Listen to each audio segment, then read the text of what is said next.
Salut Anne. Salut Chloé. Alors pour le retour de l'œil sur le plateau, tu vas nous expliquer comment la nature peut nous inspirer, c'est ça? C'est ça. Et alors, juste habituellement, en tant qu'observatoire, c'est vrai que notre métier, c'est plutôt de regarder les perturbations de l'environnement et puis de vous en tenir informés tous. Mais ça fait de nous aussi des témoins privilégiés Mmh. de tout ce que la nature a d'inspirant. Donc, je vous propose de faire un petit tour de toutes ces bonnes idées qu'elle peut avoir pour nous. Super. Alors par quoi on commence? On va commencer par un exemple de coopération entre espèces.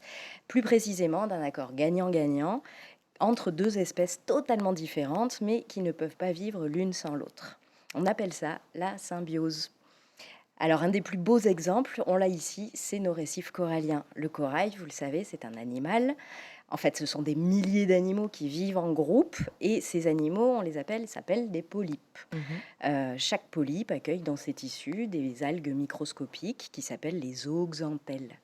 Et donc, c'est l'association polype plus zooxanthelle multipliée par des milliers qui fait ce qu'on appelle, nous, le corail. D'accord. Alors qui a besoin de qui là-dedans, du Et coup? ben, tout le monde a besoin de tout le monde. C'est ça qui est beau dans cette histoire. Le polype tout seul ne pourrait pas survivre parce qu'il n'est capable que de s'approvisionner sur 30% de ses besoins.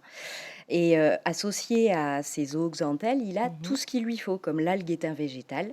Elle capte la lumière et le CO2 et elle produit de l'oxygène et des nutriments. Donc le polype a de quoi manger et Mmh. respirer. En échange, il offre à ces algues un abri, une protection des minéraux et du CO2. Et en bonus, les zooxanthelles, c'est ce qui donne la couleur au corail et l'aide à fabriquer son squelette calcaire. Donc elle participe aussi à la croissance des récifs coralliens. Ça ressemble au couple parfait. Est-ce que c'est une histoire d'amour sans rupture? Alors, tant qu'il n'y a pas de perturbation extérieure, plutôt pas mal. Mais parfois, et on le voit de plus en plus souvent, le polype peut subir un gros stress et alors il expulse ses algues et le corail blanchit. C'est ce qui arrive quand Mmh. il y a une canicule marine ou des gros apports d'eau douce et c'est ça qu'on appelle un épisode de blanchissement corallien. Mmh. Si ça ne dure pas trop longtemps, nos symbiotes peuvent se rabibocher, reprendre leur romance là où ils l'avaient laissée. Les récifs du pays ont montré d'ailleurs depuis quelques années, après 2016 et 2023, qu'ils pouvaient encore se remettre de tels épisodes.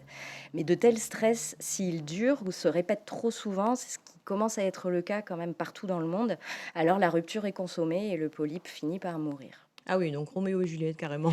Ouais, sauf que le polype, il meurt de faim, pas Ah! d'amour. Mais en tout cas, ce qu'il faut retenir et le message que je voulais passer aujourd'hui, c'est que ces 2 espèces vivent grâce à leurs différences et à leur complémentarité. Elles jouent un rôle fondamental avec tous les autres habitants des récifs dans la bonne santé de cet écosystème. Et toute cette diversité, c'est la source d'où les récifs coralliens tirent leur beauté et leur force de résistance face au changement climatique. Magnifique. On a beaucoup à apprendre de la nature en effet. Merci beaucoup. On te retrouve bientôt. Très bientôt, quand vous voudrez.